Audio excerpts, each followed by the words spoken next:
आप सुन रहे हैं मोहसिन एंड को की हसीन रिकॉर्डिंग। हमारे यूट्यूब चैनल मोहसिन एंड को लाइक शेयर एंड सब्सक्राइब करें। इज्जत वाले हैं क्योंकि ईमान 1441 ही साल दुनिया में मौजूद नहीं है।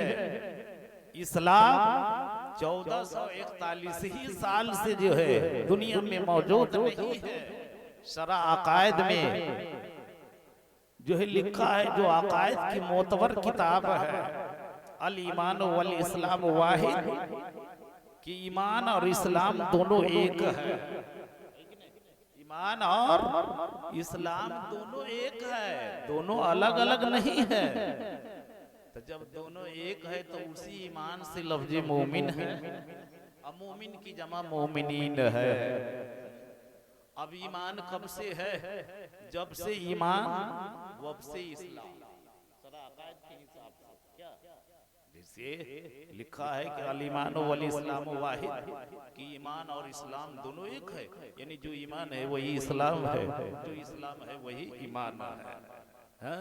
तो लोग समझते हैं कि 1441 ही साल से दुनिया में जो है इस्लाम है, क्या उससे पहले नहीं था?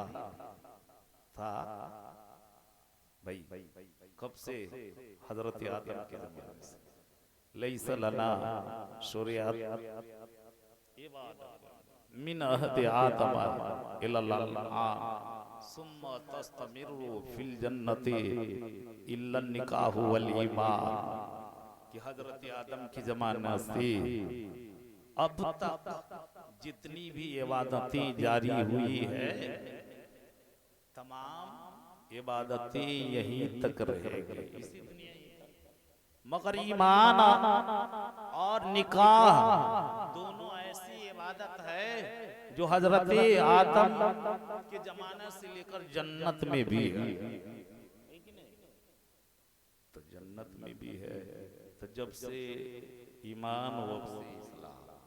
ये और बात है कि बीच में जो है मोमिन ही से न काफिर बना क्या, तब जो है लोगों को समझाने के लिए, बताने के लिए, तबलीग करने के लिए कुफार की तरफ सबसे पहला नबी जो आया, उस नबी का नाम हजरत नूह अलैहिस्सलाम, जिनको आदम सानी कहा जाता है, दूसरा आदम कहा जाता है।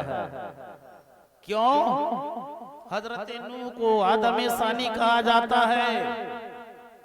कि जब आदम अलैहिस्सलाम दुनिया में आए और जब उनसे जो है औलाद का सिलसिला शुरू हुआ, तो तमाम लोग ईमान वाले थे और ईमान ही वाले से जो है बेईमान निकला। जब लोग बेईमान हुए तब अल्लाह ने जो है नूह अलैहिस्सलाम को भेजा, है कि नहीं?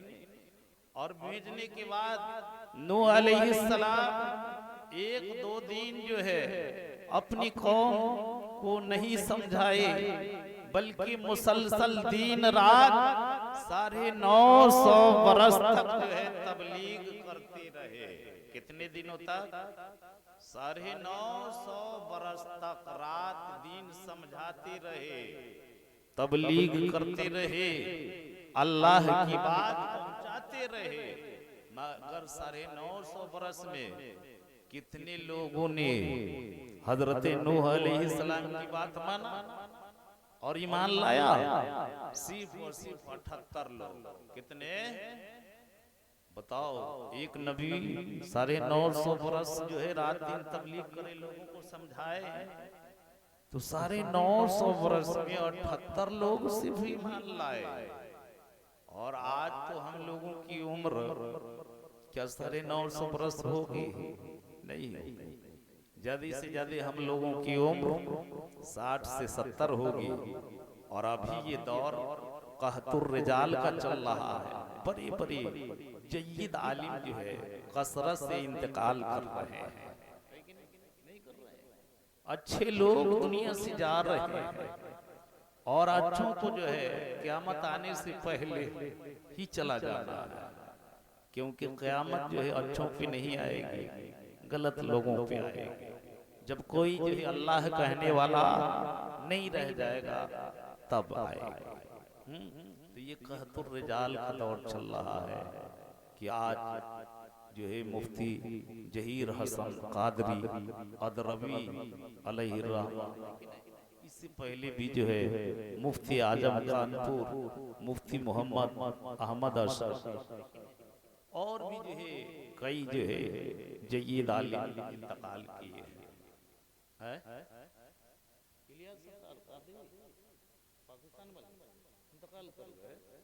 अब बताइए कि अमीर अहले सुन्नत मौलाना इलियास अत्तार कादरी कभी इंतकाल। तब जो लोग फेसबुक पे ज्यादा रहते हैं, हमको तो उतना नहीं चलाने आता है, थोड़ा बहुत ही आता है। तब जो लोग माहिर है तो उनको खबर है। तो मैं ये बता रहा था कि हम लोग से अगर जो है ये 60 और 70 बरस में एक आदमी भी अगर सुधर जाए क्या, तो ये काफी वाफी है। क्या 950 बरस में जितने बिगड़े हुए थे 78 सुधरे, है कि नहीं? आज जब देखा कि अब समझाते समझाते नहीं समझेगी कौम, तब जाकर के हजरत नूह अलैहिस्सलाम ने अल्लाह की बारगाह में हाथ उठा दुआ करते हैं। तो अल्लाह ने कहा कि ऐ नूह, पहले जो है ये 78 को बचाने के लिए कश्ती बना लो, नाव। अब नूह अलैहिस्सलाम बरही का काम करना जब शुरू किए, नाव बनाना, तो जो है लोग मजाक उड़ाता था, है ना, पानी है नहीं, इतनी बड़ी नाव आप बना रहे हैं, मजाहिया तौर पे क्या ऐसा बहुत भारी सैलाब आने वाला है क्या? हाँ हाँ। तो काफिर को तो यकीन ही नहीं हो रहा था, लिहाजा बना लिया। बनाने के बाद कहा कि जो है उसी को उस पे सवार करो जिसने कलमा पढ़ा, ला इलाहा इल्लल्लाह नूह नजीयुल्लाह का कलमा, नबी का अलग अलग है ना। तो जो पढ़ लिया है तो 78 क्या, उस नाव में 80 लोग थे। कितने? 80 लोग, जिसमें 2 नबी थे, बाकी 78 गैरे नबी थे। 2 नबी कौन थे? एक हजरत आदम अलैहिस्सलाम थे और एक हजरत नूह अलैहिस्सलाम, ये दोनों थे।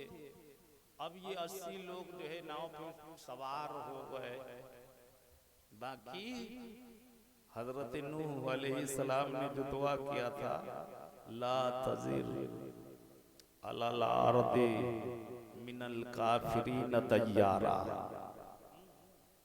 क्या कहा कि अल्लाह इस जमीन पे किसी बेईमान को ना छोड़, जितने बेईमान सब खत्म। ये आज जो दुनिया में इतनी तादाद लोगों की देख रहे हैं, उसी 80 लोग नाव पे सवार थे, उसी से जो है आज दुनिया में जो है लोगों की जो है तादाद बढ़ी। इसीलिए हजरत नूह अलैहिस्सलाम को आदम सानी कहा जाता है, दूसरा आदम, है कि नहीं? और हजरत आदम की तरफ निस्बत करते हुए हम आप आदमी कहे जाते हैं। लफ्ज आदम है और उसी में याए निस्बती बढ़ा दिए, तो अब क्या हो गया? आदमी, और हम आप जो है आदम ही पैदा हुए हैं, नहीं हुए? अरे चलते इधर आइए, अब फिर उधर जाते जाते आदम अलैहिस्सलाम की सिलसिला रुक जाएगा, नहीं रुके? तो गोया कि दुनिया में जितने हैं सबके माँ बाप तो एक ही है ना, नहीं है? एक है। इसलिए जो है तबलीग 950 बरस, लिहाजा एक आलिम को हर वक्त तबलीग करना चाहिए, जद्दोजहद जारी रखना चाहिए, कोशिश करना चाहिए। अल्लाह भी फरमाता है, ज़किर फ़इन्न ज़िक्रा तनफ़उल मुमिनीन, समझाओ, समझाना ये ईमान वाले को नफा देगा, बेईमानों को कोई फायदा नहीं। तो समझाने ही की बात इस्लाह होगी और समझाने ही की बात खराबियां दूर होती है कि नहीं। और अगर न समझाया जाए तो अल्लाह की नाफरमानी लाजिम आएगी, आएगी कि नहीं आएगी? आएगी। पढ़िए दरूद शरीफ, अल्लाहुम्मा सल्ली अला सय्यदना शफीना मौलाना मुहम्मदिन बारिक व सल्लिम सल्लु अलैहि सलातन व सलामन अलैका या रसूलल्लाह सल्लल्लाहु ताला अलैहि वसल्लम। और कुरान और हदीस की तबलीग करना ये सिर्फ उलमा का ही काम नहीं है, आप लोगों का भी है, नहीं है? आप लोगों का भी काम है, आप पे भी उतना ही जरूरी फर्ज है जितना उलमा पे है, जितना उमरा पे अमीरों पे फर्ज है उतना ही गरीबों पे भी फर्ज है। जितना मर्दों पे जो है कुरान और हदीस की जो है तबलीग करना जरूरी है, उतना ही औरतों पे भी है, उतना ही लड़कों पे भी है, उतना ही लड़कियों पे भी है। जुमला मुस्लिमीन मुस्लिमात मोमिनीन मोमिनात हर एक पे जो है तबलीग जो है जरूरी है। उससे जो है कोई अलग अपने आप को नहीं कर सकते हैं। कुंतुम खैरा उम्मतिन उखरिजत लिन्नासी तामुरूना अन्नास बिल बिर्री व तनहूना अनिल मुनकर। तुम बेहतरीन उम्मत हो। तो क्या बेहतरीन उम्मत सिर्फ उलमा ही है? क्या सिर्फ फुकहा है? सिर्फ मशाइख किराम है? सिर्फ औलियाए जाम है? नहीं, बेहतरीन उम्मत में आप लोग भी शामिल है, नहीं है? क्योंकि हम लोगों से पहले 69 उम्मतें गुजर चुकी है, 70वें नंबर पे हम आप है। तब बेहतरीन उम्मत सब है, मर्द हो, औरत हो, लड़का हो, लड़की हो, बूढ़ा हो, बूढ़ी हो, जवान हो, गोरा हो, काला हो, नाटा हो, लंबा हो, दुबला हो, पतला हो, आलिम हो, जाहिल हो, कोई भी हो, सब है बेहतरीन उम्मत। और सबका काम है अमर बिल मारूफ और नहीं अनिल मुनकर करना। अमर बिल मारूफ का मतलब होता है अच्छी बातों का हुक्म देना और बुरी बातों से रोकना। ये सब की जिम्मेवारी है ना। यहाँ पे जितने हैं और दुनिया में जितने हैं सब पे है, नहीं है? सब पे जरूरी है। तो सबको अपना अपना काम करना चाहिए। जब हम सब मिल करके अपना अपना काम करेंगे तब जाकर के कम मिम फिअतिन कलीलतिन गलबत फिअतन कसीरतन बिइज़्निल्लाह। छोटी जमात बड़ी जमात पे अल्लाह के हुक्म से गालिब आएगी। जब सब मिल के करेंगे तब ना जो है जंगे बद्र है, जंगे ओहद है कि एक तरफ 1000 है, एक तरफ 313 है कि नहीं? तो क्यों? सब जो है शरीयत के पाबंद थे, दीनदार थे, परहेजगारी थी, नेकोकार थे, इसलिए जो है मजबूती थी, नहीं थी। और आज जो है हम लोग फिस्को फुजूर में डूबे हुए हैं, गुनाहों में हम आप लविस है कि जो है कसरत में होने के बावजूद जो है क्या है जलीलो खार है, नहीं है? लिहाजा अल्लाह के रसूल फरमाते हैं, ये तो अल्लाह का फरमान हो गया, कुंतुम खैरा उम्मतिन उखरिजत लिन्नास तामुरूना अन्नास बिल बिर्रि व तनहूना अनिल मुनकर। तो ये मनसब जो है जितने भी ईमान वाले हैं सबका है कि नहीं? इससे कोई अलग नहीं है। और दूसरा मनसब अल्लाह के रसूल फरमाते हैं, क्या फरमाते हैं? मन रआ मिनकुम मुनकरन फलयुगय्यिरहु बियदिही फ़इन लम यस्तती फबिलिसानिही व इन लम यस्तती फबिक़ल्बिही। है कि नहीं? क्या अल्लाह के रसूल फरमाते हैं, जो तुम में से, अब लफ्ज़े कुम में जितने कलमा पढ़ने वाले हैं, जितने ईमान वाले हैं सब दाखिल है, सब शामिल है। तो गोया कि जुमला मुस्लिमीन मुस्लिमात, मोमिनीन मोमिनात, उलमा, गुरबा, मसाकीन, फुकरा, उमरा, सबसे अल्लाह के रसूल फरमाते हैं, क्या फरमाते हैं कि जो तुम में से किसी को गलत करते हुए काम देखे। अब गलत काम क्या है? जैसे सड़क पे पेशाब करना, ये गलत नहीं है। पेशाब कर देना, पाखाना कर देना, पानी गिरा देना, जो है शीशा गाड़ देना ताकि किसी के पाँव में चुभ जाए, ये गलत है। तो अब अगर जो है आप देखिए कि कोई आदमी शीशा गाड़ रहा है तो उसको रोकिए। क्या कि हो सकता है शीशा गाड़ने वाले को न चुभे और दूसरा आदमी को चुभ जाए, तो अजियत होगी, तकलीफ होगी ना। तो वही जो है अल्लाह के रसूल फरमाते हैं कि जो तुम में से, यानी जितने ईमान वाले हैं, सबसे कह रहे हैं, सबको ये जिम्मेदारी अल्लाह के रसूल दे रहे हैं कि किसी को भी देखे हाथ में अगर ताकत है तो हाथ से रोके, है कि नहीं? और अगर हाथ में रोकने की ताकत नहीं है तो जुबान से बोल बोल करके रोके, है ना। और अल्हम्दुलिल्लाह उलमा इस काम को बखूबी अंजाम दे रहे हैं। जुबान से बोल बोल करके, हाथ का इस्तेमाल नहीं करते हैं मगर जुबान को तो इस्तेमाल कर रहे हैं, बोल बोल करके अपने फराइज को अंजाम दे रहे हैं। और अगर अल्लाह उसी को अगर कबूल कर ले तो जितने भी उलमा है सबका जो है बेड़ा पार है। और तीसरा दर्जा क्या है कि अल्लाह के रसूल फरमाते हाथ में भी ताकत नहीं है, जुबान में भी ताकत नहीं है, और कोई जो है गलत कर रहा है तो अपने दिल से उसको गलत मानो। क्या है? दिल से गलत मानो।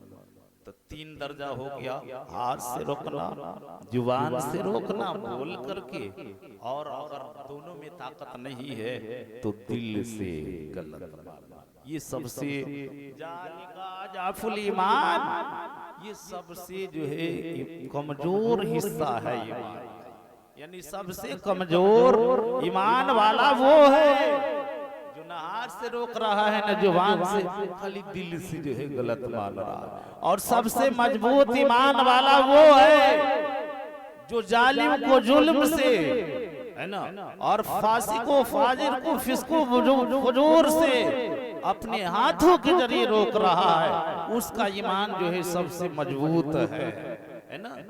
और उलमा ने लिखा है कि मजबूत जो है काम की जिम्मेवारी उमरा की जो है कांधे पे है।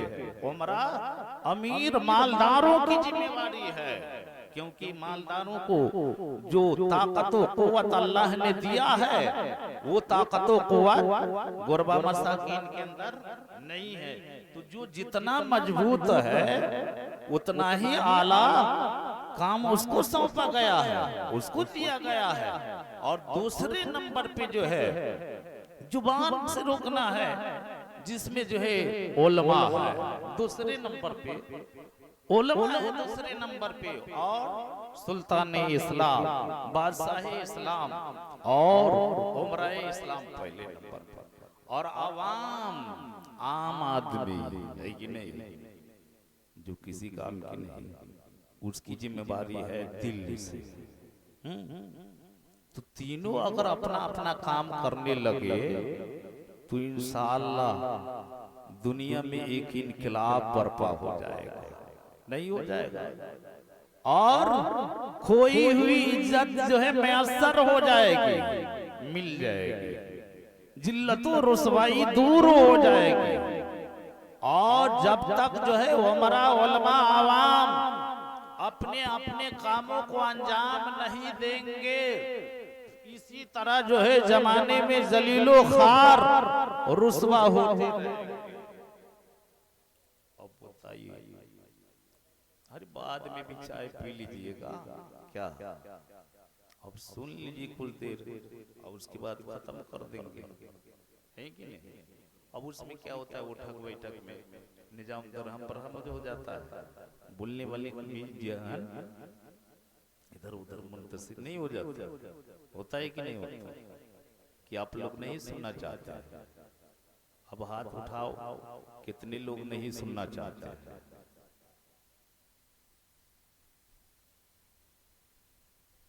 सब सुनेंगे ना। हाथ उठाना जरूरी नहीं है, हक के लिए है नहीं? नहीं। तुझे गोया कि कोई हाथ नहीं उठाए तो सब सुनना चाहते हैं।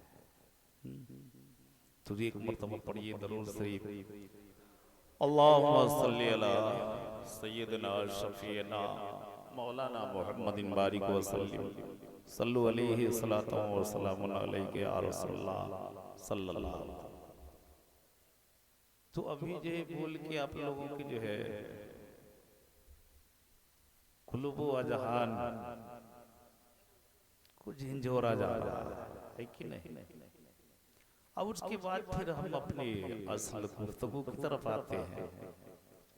और ये भी जो है शरई गुफ्तगू है, शरीयत से हट करके नहीं है।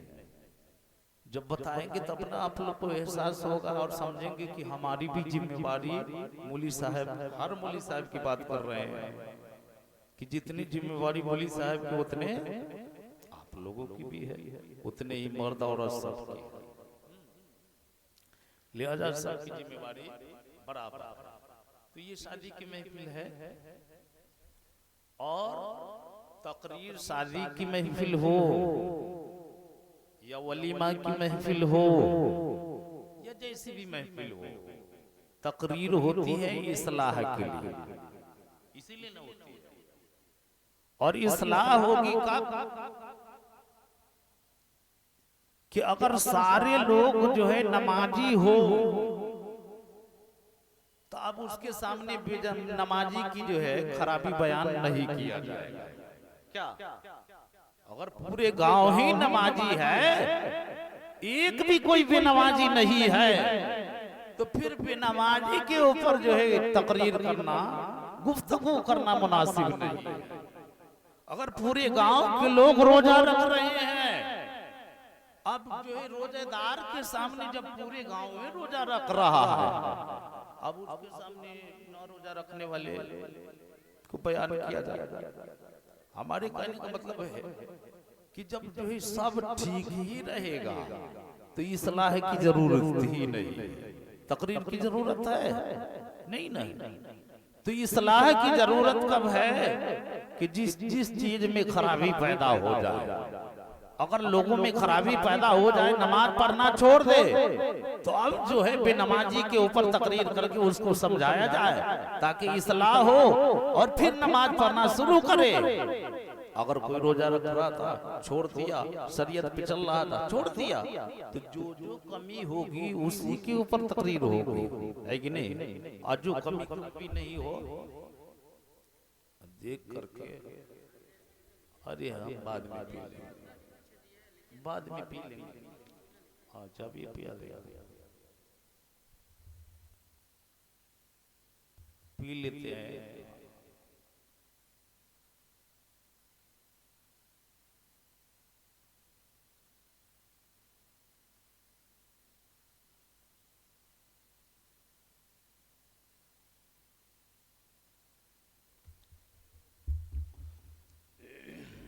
पढ़िए दरूद शरीफ,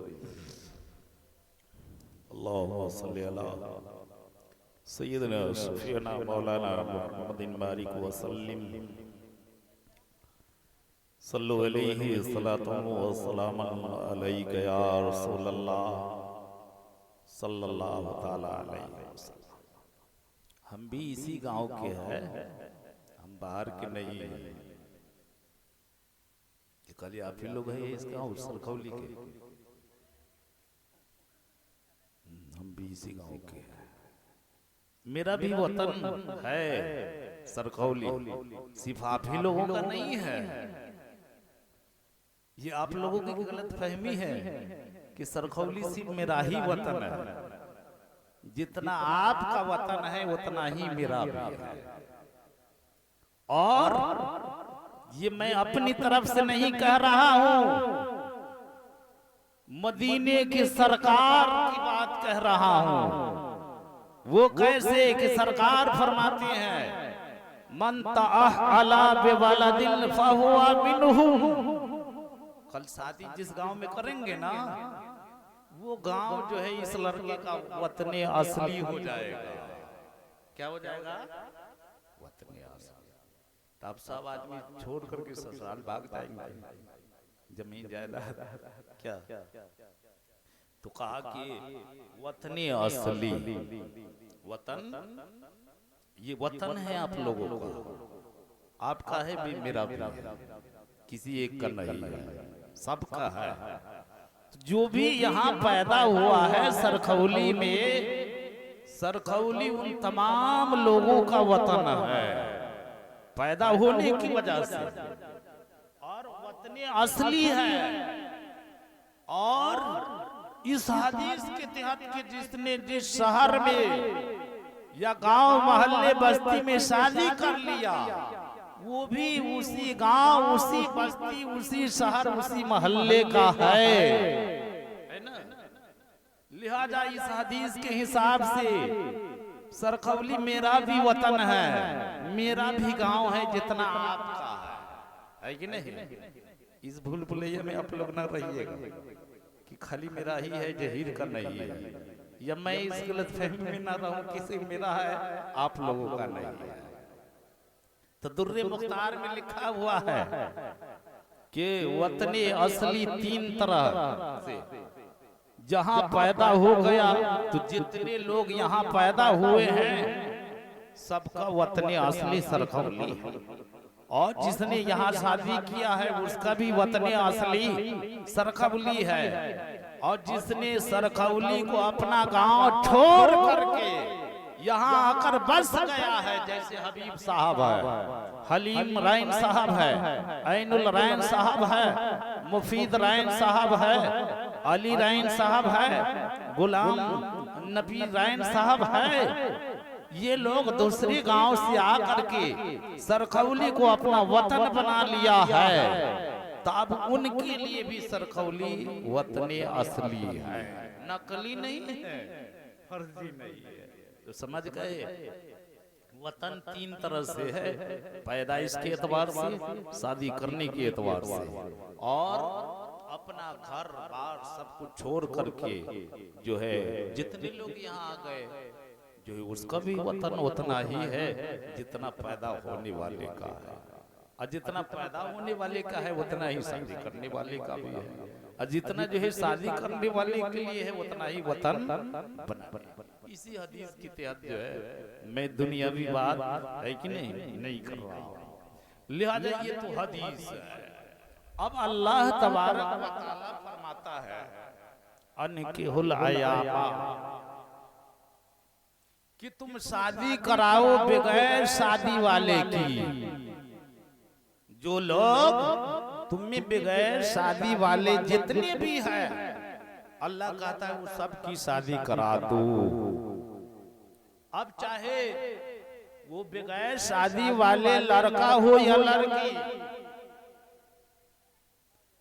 या जो है मर्द हो या औरत, बूढ़ा हो या बूढ़ी, कोई भी अगर बगैर शादीशुदा है कि नहीं, या तो बगैर शादी की बूढ़ा हो गया हो, जवानी में शादी ना हुई हो, या बगैर शादी की बूढ़ी हो गई हो, या शादी हुई बीवी का इंतकाल हो गया, या शौहर का इंतकाल हो गया, या तलाक दे दिया या ले लिया, तो वो भी इसमें शामिल है। सिर्फ कुंवारा लड़का लड़की ही बगैर शादी वाले में शामिल है क्या? नहीं, सब है। और इस्लाम के अंदर शादी करने के लिए उम्र की कोई हदबंदी नहीं है कि इतने से इतने उम्र में शादी होगी और इतने से इतने में नहीं होगी या उससे पहले नहीं होगी। इस्लाम में है कि जब तक बच्चा माँ के पेट में है, शिकन में है कि नहीं, अब चाहे 9 महीना रहे या 24 महीना रहे, जितने दिन बच्चा माँ के शिकम में है तो जो है शादी उसकी नहीं हो सकती है। और जो बच्चा अपनी माँ की शिकम से अभी अभी बाहर आया, पैदा हुआ, और उसके वली गार्जियन अगर शादी करना चाहे तो शादी हो जाए। अब उसमें इजाबो कबूल जो है वो बच्चा तो नहीं करेगा। कबिल तो जब वस्तु न कह तो क्या वही करेगा? जब वो बोलेगा ही नहीं तो कौन करेगा? कहा कि दोनों की गार्जियन करेंगे, दोनों की वली करेंगे, दोनों के वालिदैन करेंगे, है ना? कि मैंने अपने बेटा की शादी तुम्हारी बेटी से कर दिया, मैंने अपनी बेटी की शादी तुम्हारे बेटा से कर दिया, दो गवाहों के सामने दोनों का बाप अगर कह लिया शादी हो गई, है कि नहीं? तो कहा कि मरने से पहले तक, पैदाइश से लेकर मरने से पहले तक बीच में कभी भी कर सकते हैं। कोई जो है किसी भी उम्र में शादी करना गलत नहीं है इस्लाम के एतबार से। हाँ, दुनियावी एतबार से जो है अगर ज्यादा उम्र दराज आदमी अगर शादी कर ले तो लोग मजाक उड़ाता है, तरह तरह की गुफ्तगू करता है ना? आदमी बूढ़ा जो है कब होता है? कितने दिन में? 40 साल में।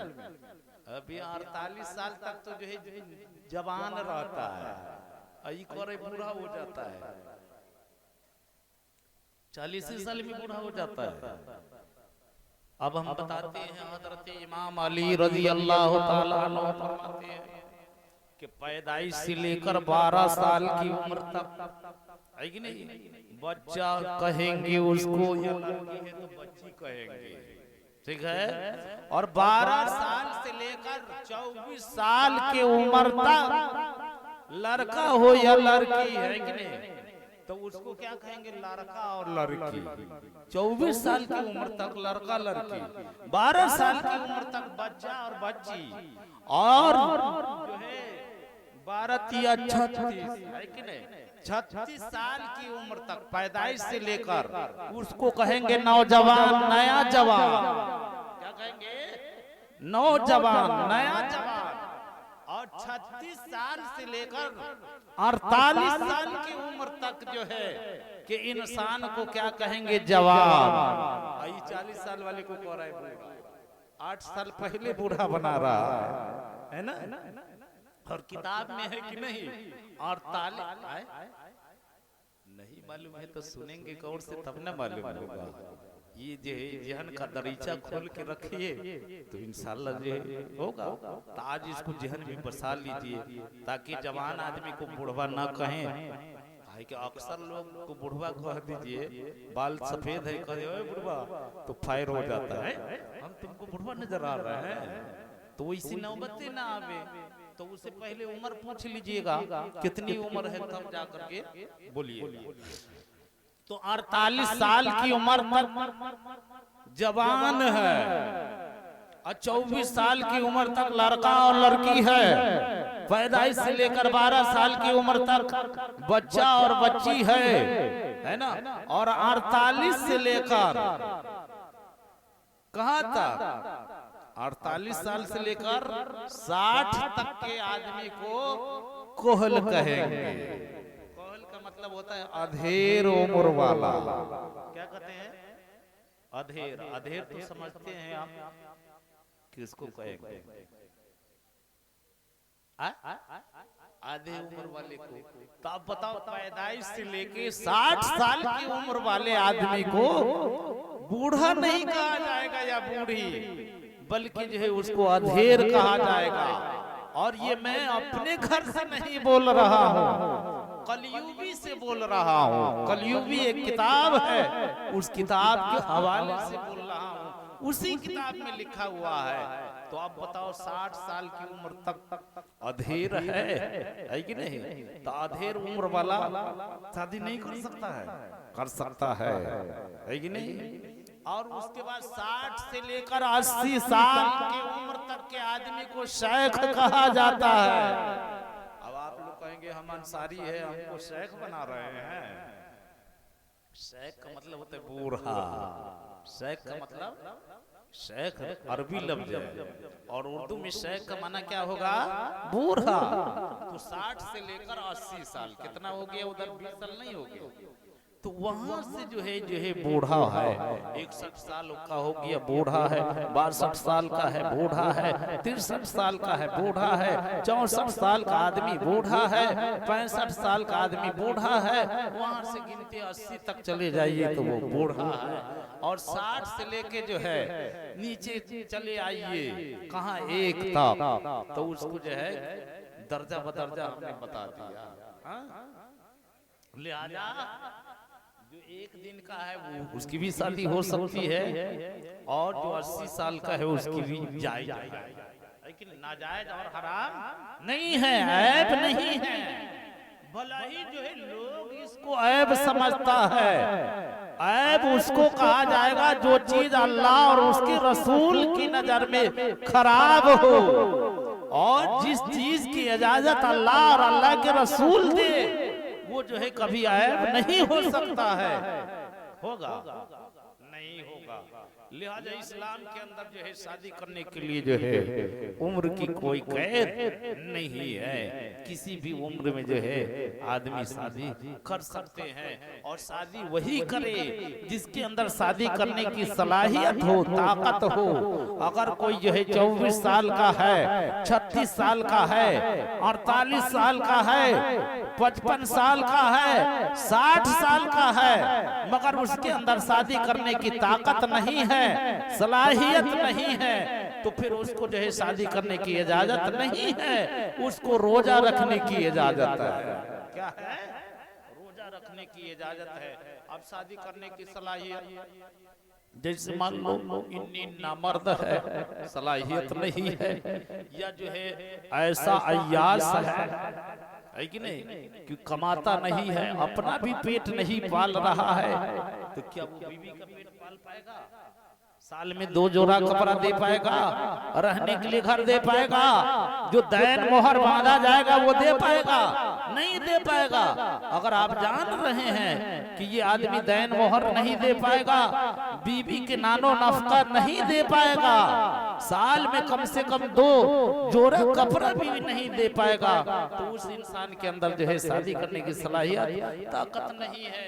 तब उसके लिए हुक्म ये है कि वो रोजा रखे। क्या करे? रोजा रखे।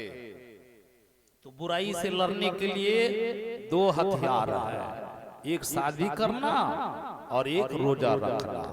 इसके अलावा कोई तीसरा जो है हथियार नहीं है। लिहाजा इसीलिए अल्लाह के रसूल फरमाते हैं, या माशर शबाबी मन इस्तता मिनकुमुल बाअ फलियतजव्वज।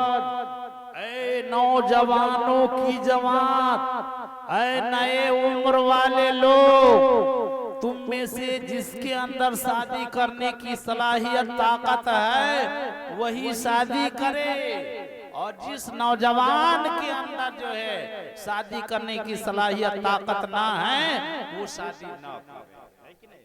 अब शादी करने से क्या फायदा होता है? फायदा नहीं होता। अरे बीवी अगर सही मिल गई, नेकोकार है, तो तहज्जुद पढ़ने के लिए बिदार कर देगी, नहीं कर देगी, फायदा नहीं हुआ। बीवी से क्या फायदा है?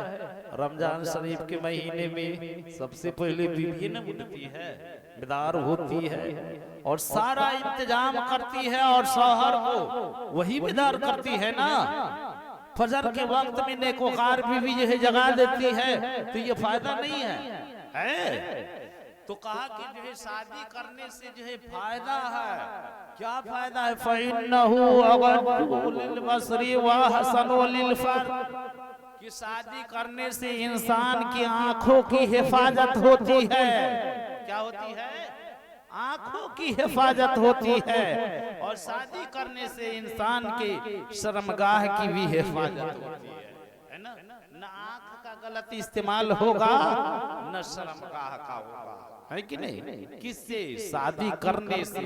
और शादी न करने से जो है मुमकिन है कि आंख का भी गलत इस्तेमाल हो जाए और शर्मगाह का भी गलत इस्तेमाल हो जाए, तो ये फायदा है नहीं। और जिसके अंदर ताकत नहीं है, तो सरकार फरमाते हैं कि मल्लम यस्तती फअलैहि बिस्सौम, कि जिसके अंदर शादी करने की ताकत ना है, जो बीवी का हक अदा नहीं कर सकता है, जो जिमा पे कादिर ना हो, वो शादी ना करके रोजा रखे। क्या होगा? सबसे बड़ा दुश्मन कौन है हमारा? नफ्स। नफ्स जो है दुश्मन कौन है? शैतान। इन्न शैतान लिल इंसानी अदुव्वुम मुबीन। शैतान इंसान का खुला हुआ दुश्मन है। क्या है? खुला हुआ दुश्मन है। और नफ्स जो है ये, तो नफ्स से लड़ना यही जिहाद अकबर है। सबसे बड़ा जिहाद अपने नफ्स से लड़ना है, और मैदान में जाकर के लड़ना ये जिहाद असगर है। क्या है? जिहाद असगर। इसीलिए हुजूर जब मैदान से लौटे जंग के, तो कहा रजाना मिनल जिहादिल अकबर, रजाना मिनल जिहादिल असगर इला जिहादिल अकबर, कि हम लोग अब छोटे जंग से, छोटे जिहाद से अब बड़े जिहाद की तरफ लौट रहे हैं। क्या मतलब? अब हमको आपको नफ्स से लड़ना है। क्या? नफ्स तो कहता है कि शराब पी लो, है कि नहीं? और ना पिए तो ये बहुत बड़ा जिहाद है। नफ्स कह रहा है कि झूठ बोल लो, मगर ना बोले तो ये बहुत बड़ा जिहाद है। नफ्स कह रहा है चुगली कर लो, आपने ना किया तो ये बहुत बड़ा जिहाद है। नफ्स कह रहा है गाना गा लो, आपने नहीं गाया तो ये बहुत बड़ा जिहाद है। नहीं है? नफ्स कह रहा है कि जुबान से अल्फाजे कबीहा अदा करो, निकालो, आपने नहीं निकाला, है कि नहीं? तो यही बहुत बड़ा जिहाद है। तो अपने जो है कौल को, बोली को ठीक और दुरुस्त रखना ये बहुत बड़ा जिहाद है। इसीलिए अल्लाह के रसूल से पूछा गया अय्युल इस्लाम अफजल, कि या रसूल अल्लाह, इस्लाम की सबसे बेहतरीन अदा क्या है? तो हुजूर ने फरमाया मन सलिमल मुस्लिमून मिन लिसानिही व यदिही, जिस मुसलमान की जुबान और हाथ से दूसरा मुसलमान महफूज रहे, है कि नहीं? तो अब उसका ये मतलब नहीं है कि नमाज पढ़ने के लिए कह दिया तो क्या ये तकलीफ देना होगा, रोजा के लिए कह दी ये तकलीफ देना होगा, शरीयत पे चलने के लिए कहते ये तकलीफ में दाखिल नहीं है कि नहीं? जुबान को कंट्रोल की, उसके माँ को गाली ना दो, बहन को गाली ना दो, बेटी को गाली ना दो, किसी को गाली ना दो, गलत जुबान ना इस्तेमाल करो, ये मतलब नहीं है। क्यों? कि इंसान को जो जख्म चाकू या छुरी से या हंसुआ या खुरपी कुदारी से अगर हो जाए तो वो जख्म भर सकता है, वो खत्म हो सकता है, मगर जो जख्म इंसान को जो है दूसरे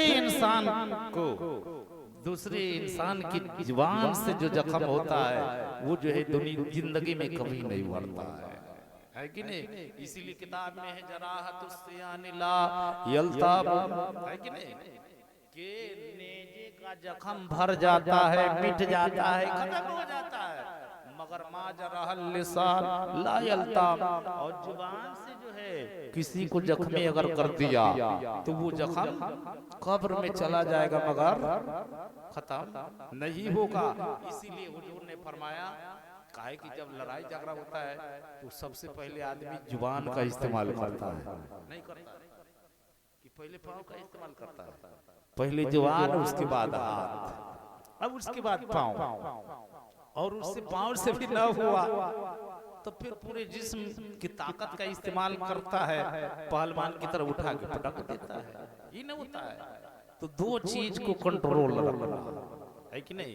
जुबान और हाथ को अगर कंट्रोल रख लिया तो उससे बेहतर जो है मुसलमान कोई नहीं है। जुबान और जो है हाथ को गलत इस्तेमाल करने से रोकना है। अब आप ताकतवर हो, किसी कमजोर को मार दिया, दो मुक्का गिर गया नाच के, है कि नहीं? तो ये गलत नहीं हो जाए। लालू प्रसाद जो कहता है, मीडिया वाला सवाल करता है, एक ही सवाल खाली तो करता है, मार देंगे दो मुक्का गिर जाएगा नाच के। अब बहुत से लोग सोचते हैं कि हमारे पास जो है ताकत है और ये कमजोर है, मार दो दो मुक्का गिरा दो नाच करके। तो उसका भी तो हिसाब होगा, नहीं होगा? होगा। तो क्या आप लोग और सुनेंगे?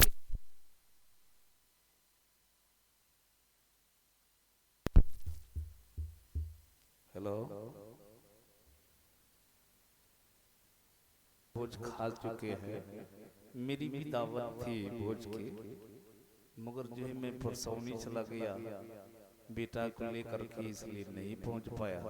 हाँ, तो मिलाद में आए हैं। बारात की भी दावत है, मगर मैं बारात जो है आमतौर से नहीं जाता, है कि नहीं? हाँ, तो और बतावे कि खत्म कर आए और कहें, चलिए कुछ और कहते हैं, उसके बाद खत्म करेंगे। तो पढ़िए दरूद शरीफ, अल्लाहुम्मा सल्ली अला सय्यदिना शफीना मौलाना मुहम्मदिन बारिक वसल्लम सल्लु अलैहि सलातम व सलामन अलैका या रसूलल्लाह सल्लल्लाहु ताला अलैहि वसल्लम। लिहाजा आप थोड़ा अपने अपने दिलों को करीब करें और अपनी दिल से सुने और अपने जहन में महफूज करें, है कि नहीं? आप लोग अपनी जिम्मेदारी को निभावे न निभावे वो आपका मामला है। लिहाजा ये अल मलफूज है आला हजरत की, अही सच हारूम है।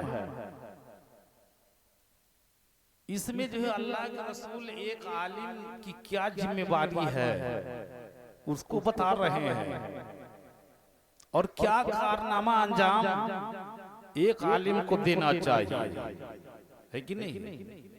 लिहाजा हदीस में इरशाद हुआ, इजा जहरतिल फितनो औ कालल बिदउ वलम युजहिरिल आलिमु इल्मुहु फअलैहि लानतुल्लाहि वल मलाइकति वन नासि अजमईन ला यक़बलुल्लाहु मिन्हु सरफन वला अदला। ये अपनी हदीस का माना आला हजरत क्या लिखते हैं कि जब फितने या बदमजहबा गुमराही फैले जाहिर हो, यानी जब कहीं फितने और फसाद जो है बर्पा हो जाए और गुमराहियां फैल जाए, और उसके बाद और आलिम अपना इल्म जाहिर ना करे, यानी कहीं अगर खराबी पे खराबी हो किसी दुनिया की किसी भी कोने में, आमतौर से, है कि नहीं? कहीं भी किसी भी कोने में अगर जो है खराबी दर खराबी जो है जाहिर हो जाए, है कि नहीं? फितने और फसाद जो है जाहिर हो जाए लोगों में, और जहां जो है फितना और फसाद हो, तरह तरह की खराबियां हो, बुराइयां हो, और उस गांव मोहल्ले बस्ती में कोई आलिम हो, अगर आलिम नहीं है तब तो नहीं, अगर आलिम हो, अल्लाह के फजल से हर गांव में आलिम है, और हर आलिम जो है अपनी जिम्मेवारी को जो है बहुस्न खूबी अंजाम दे रहे हैं, निभा रहे हैं, और निभाना भी चाहिए। लिहाजा सरकार फरमाते हैं कि जब बुराइयां पे बुराइयां और फितने फसाद जन्म ले ले और आलिम अपना इल्म जाहिर ना करे, यानी अपनी मालूमात जानकारी के मुताबिक जो है लोगों की इस्लाह ना करे, गलतियों का इजाला ना करे, तो सरकार फरमाते हैं तो उस पर अल्लाह और फरिश्तों और तमाम लोगों की लानत है। क्या है? उस आलिम पे जहां खराबी पे खराबी हो, बुराई पे बुराई हो, फितने पे फितने हो दुनिया के किसी भी कोने में, और वहां आलिम मौजूद हो और आलिम अपने इल्म को जाहिर ना करे तो उस आलिम पे सिर्फ अल्लाह ही की लानत नहीं बरसती है, बल्कि अल्लाह के तमाम फरिश्तों की भी लानत बरसती है, और दुनिया में जितने लोग हैं सबकी लानत है उस पे। और अल्लाह ताला उस आलिम की न किसी फर्ज को कबूल करता है और न किसी नफिल को कबूल करता है। अब बताओ कितना सख्त मामला है। तो आलिम अगर अपने इल्म के मुताबिक दुनिया की किसी भी कोने का आलिम अगर नहीं बताएगा तो उस पे अल्लाह की लानत बरसेगी, फरिश्तों की लानत बरसेगी, लोगों की लानत बरसेगी, और उसके जो है कोई फर्ज जो है अल्लाह कबूल नहीं करेगा, कोई नफली इबादत भी कबूल नहीं करेगा। इसीलिए ये जिम्मेवारी हर आलिम दीन को जो है अल्लाह और अल्लाह के रसूल ने दिया है कि अपने इल्म का इजहार करो, जाहिर करो, इल्म के मुताबिक जो है समझाओ बुझाओ, खराबियों को दूर करो, और अगर नहीं करोगे तो तुम पे मेरी लानत होगी, मेरे फरिश्तों की लानत होगी और तमाम लोगों की लानत होगी। अब बताओ जिंदगी भर नमाज भी पढ़ेगा, नफली इबादत भी करेगा, है ना, और अपना इल्म जाहिर ना करेगा, खराबी दूर करने की कोशिश नहीं करेगा तो कोई फायदा होगा नहीं ना होगा। यही मजबूरी है आलिमों के साथ, है ना, कि अल्लाह के रसूल कहते हैं कि नहीं अपना इल्म जाहिर करो और इल्म के जरिए खराबियों को दूर करो, है? और उसके बाद जो है बस एक दो बात बता के मैं अपनी गुफ्तगू को खत्म कर रहा हूँ, ज्यादा लंबी चौड़ी गुफ्तगू नहीं होगी। तो एक जिम्मेवारी ये हो गई। अब दूसरी जिम्मेवारी हर आलिम के कांधे पे क्या है, लिहाजा आला हजरत अल मलफूज हिस्सा अव्वल सफर नंबर 44 पे लिखते हैं, क्या लिखते हैं, अतरगुना अन जिक्रिल फाजिरी मता यारिफुहुन नास उज़कुरुल फाजिरा बिमा फीहि यहजरुहुन नास, है कि नहीं? ये हदीस है, ये दूसरी जिम्मेवारी हर आलिम की है कि नहीं? हाँ, क्या है, क्या फाजिर को बुरा कहने से,